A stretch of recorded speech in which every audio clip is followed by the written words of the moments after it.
एक तू सच्चा तेरा नाम सच्चा अनंत पृष्ठ 627। सतपुरुष बाबा फुलसंदे वाले कहते हैं, हे परमेश्वर, जन्म मरण तो नदी के दो किनारे हैं, और जिस किनारे पर भी तेरा जीव जाता है तू उसके साथ साथ जाता है।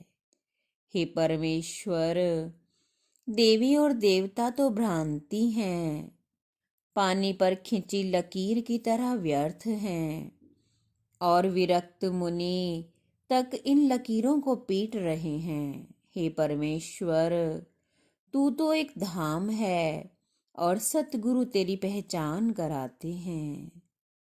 जो गुरु ईश्वर से मिलने के रास्ते को नहीं जानता, जो त्यागी और निर्लोभी निरभिमानी नहीं, वह गुरु नहीं ठग है। हे परमेश्वर, ऐसे ठगों से तू संसार की रक्षा कर। जो मनुष्य नित्य शुभ ग्रंथ पढ़ता है उसके निकट मूर्खता नहीं रहती। परमेश्वर के नाम को जपने से पाप निकट नहीं रहता। मौनी के निकट कलह नहीं आती। अंत काल निकट होने पर भी जो मनुष्य ज्ञान को अर्जित करने में लगा रहे उससे विमुख ना हो, सत्पुरुषों के संग से कभी विमुख ना हो। हे परमेश्वर, मेरा मन सदा देवात्माओं में रमे। हे परमेश्वर, मैं तो घर जाकर तुझ एक की ही आराधना का प्रकाश करता हूँ। तू मदद कर कि तेरे इस प्रकाश को लोग धारण कर सकें। हे परमेश्वर, संसार रूढ़ी और अज्ञान के आवरण से कब तक ढका रहेगा। इसमें ये आत्माएं घुटकर बेहाल हो रही हैं।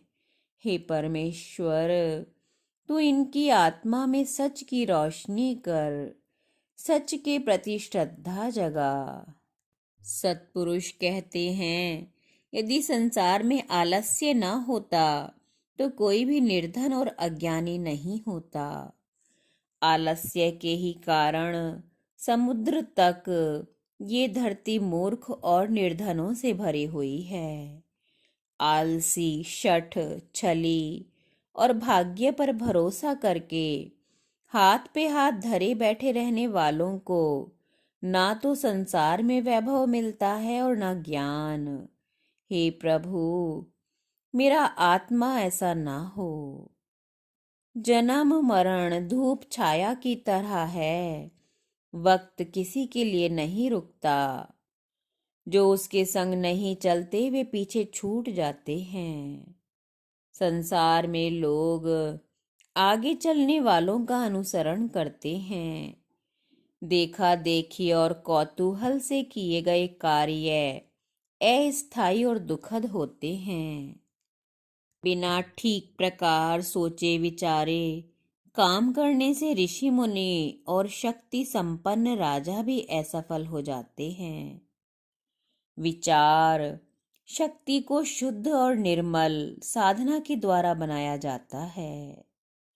साधना और तप से मनुष्य सभी मनोरथों को प्राप्त कर लेता है।